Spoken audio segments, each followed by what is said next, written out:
Shalom, brothers and sisters. Let me talk to you for a minute about some things that's been on my mind and some things that I feel that Yahusha have placed down in me. We have, of course, we have played the fool for a long time, and it's time to wake up out of our foolishness. Just hear me what I'm about to tell you. You know, we're waking up to his name, and we're waking up to ourselves of who we really are, and that we are a chosen people. But so many of us are, how can I say this? So many of us are not waking up properly because we still carry the idol Jesus on our heart, JC. Now let me explain to you what I mean by that. We're arguing with people and we're saying that Jesus is black and his real name is Yahusha. That's all wrong. It's all wrong. No, Jesus is white and his name is Jesus, or Caesar Borgia, you know, but he is white, and that's what his name is. But Yahusha is a melanated man, and his name is Yahusha, because he said he came in his father's name. His father's name, of course, is Yahuwah. His name is Yahusha. But we think that we're arguing with people, and especially, you know, white people. When they tell you that Jesus is white, agree with them. Agree with them, because he is. See, we are dealing with two different people here. We're not dealing with one guy that's saying that his name is, they told us that his name is Jesus, and we are arguing with him, oh, his real name is Yahusha. No, his name is Jesus. And we got to wake up to these things. And there's a lot of our word been manipulated, been taken out, and what's the word?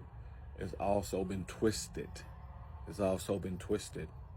Where it says, I think it's in Matthew 5, somewhere in there, you know, where it talks about, you know, it has been said to them, it has been said to you that love your neighbor but hate your enemy. Then it says, but I say, love your enemy, and pray for them that despitefully use you. You know, I'm not quoting the scripture verbatim because I don't have my word here to turn to it, but you know what I'm talking about. No, Jesus said that. Jesus said that, not Yahusha. That's the reason the scriptures tells us that when Yahusha coming back, he's coming back riding a white horse and with a sword, and his garment been dipped in blood.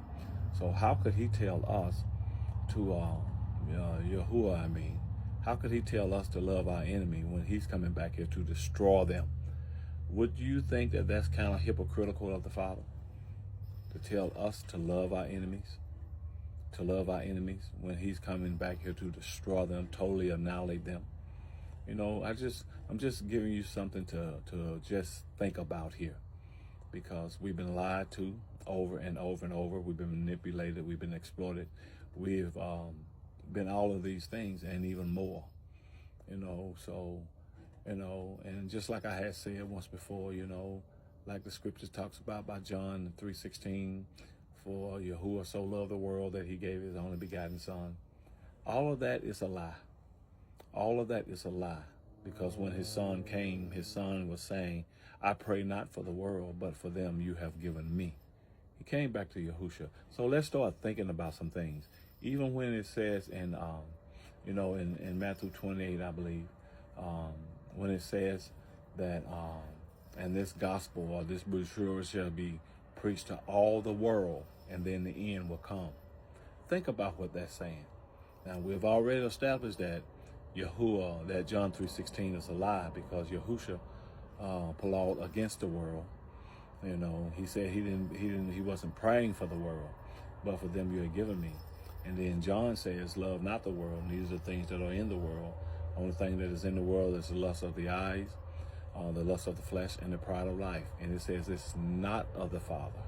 So how would these two be in conflict with the Creator? And you just have to think about a lot of things that we've been told, and determine within yourself that these things are not so. They are not so.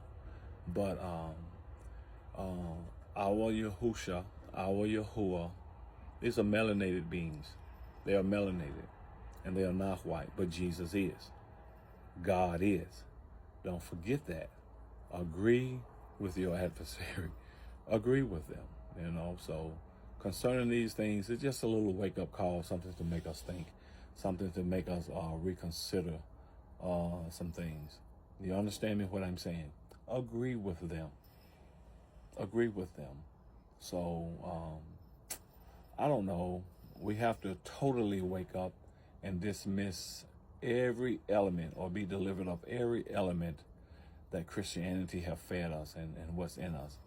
We have to totally abandon, our people have to totally abandon this religion. We have to totally abandon religion, period, because our Father didn't give us religion. He gave us the way, or the faith. That's the reason Yahushua came saying that I am the way, the truth, and the life. And also, speaking about the truth, he said that this gospel shall be preached to all the world, and then the end gonna come. See, that is them people including themselves in this salvation, but that is not so. The reason why Yahushua said that this gospel, or this brochure, shall be preached to all the world, and then the end shall come, because he knew that his people, the chosen people, Yahshua, was going to be scattered throughout the world. We're on every continent, every country, every state, every city that is represented in this world here. We are there, all over the world. So he's trying to get this truth out to us. And when every last one of us hear this truth, not this so-called white God spell, gospel God spell, but he's trying to get his Torah to us, the truth, the words that he actually spoke to us, and get in terms of his laws, his statutes, and his commandments. So when you read that again in Matthew, this gospel shall be preached, or this brochure shall be preached in all the world. He was talking about his people, because we're scattered all over the world, and then the end will come. Every one of us have to know this truth and hear this truth, and you've been given the opportunity to reject it or accept it, to reject it or accept it, because you understand this now.